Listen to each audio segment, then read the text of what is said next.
ನಿಮಗೆ ನಿಮ್ಮ ಮಗಳು ಮುಖ್ಯ, ಒಪ್ಕೋತೇನೆ. ಈಗ ನಾನು ಅಮ್ಮ ಅಲ್ವಾ, ನನಗ್ ನನ್ನ ಮಗು ಮುಖ್ಯ ಆಗ್ಬಾರ್ದ?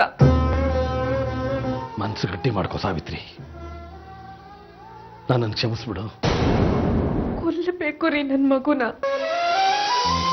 ಅದಕ್ಕೆ ಒಪ್ಕೋಬೇಕು.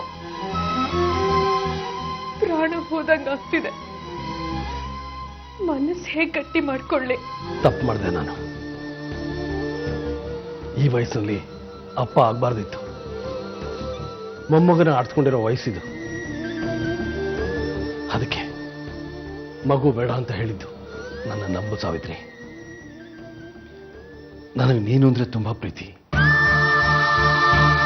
ಮಗು ಬೇಡ ಅಂದ ತಕ್ಷಣ ನೀನು ಬೇಡ ಅಂತಲ್ಲ, ನಿನಗೆ ನಾನು ತುಂಬಾ ಮುಖ್ಯ ಅಲ್ಲ. ಹಾಗಿದ್ರೆ ಮಗು ಬೇಡ ಅನ್ನೋ ನಿರ್ಧಾರಕ್ಕೆ ನೀನು ಬರಲೇಬೇಕು.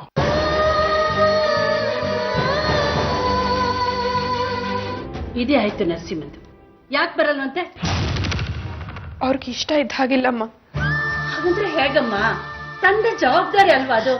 ಅವರು ನೀನು ಕೇಳ್ಬೇಡಿಮ್ಮ, ಬಿಟ್ಬಿಡಿ. ಯಾಕೆ ಬೇಜಾರು ಮಾಡ್ಕೋತೀಯ ಸಾವಿತ್ರಿ? ಅಣ್ಣ ಬರ್ತಿಲ್ಲ ಅನ್ನೋದನ್ನ ಹೈಲೈಟ್ ಮಾಡಬೇಡ. ಮಗು ಬರ್ತಿದೆ, ಅದನ್ನ ಹೈಲೈಟ್ ಮಾಡು. ಆಗ ನಿನ್ ದುಃಖ ಕಳೆದು ಸಂತೋಷ ತುಂಬುತ್ತೆ.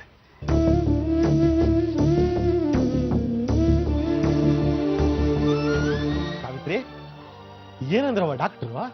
ತಾಯಿ ಮಗು ಬೆಳವಣಿಗೆ ತುಂಬಾ ಚೆನ್ನಾಗಿದೆಯಂತೆ. ಮಗು ತುಂಬಾ ಚೆನ್ನಾಗಿ ಬೆಳೀತಾ ಇದೆಯಂತೆ.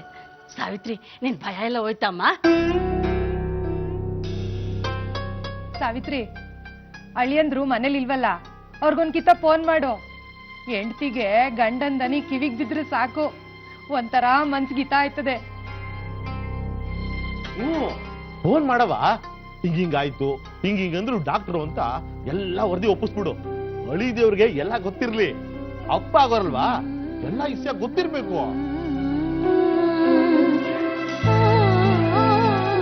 ನರಸಿಂಹ ನಿನ್ನ ಚೆನ್ನಾಗಿ ನೋಡ್ಕೋತಾನೆ ಕಣೆ.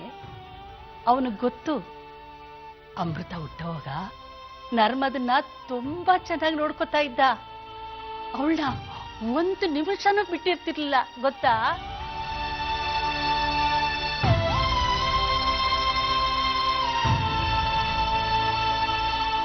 ಮಗು ಬೆಳವಣಿಗೆ ತುಂಬಾ ಚೆನ್ನಾಗಿದೆ ಅಂದ್ರು ಡಾಕ್ಟ್ರು. ನನಗೆ ಈ ಮಗು ಬೇಕು ರೀ. ಅಮೃತನ ಹತ್ರ ಬೇಕಿದ್ರೆ ನಾನ್ ಮಾತಾಡ್ತೀನಿ.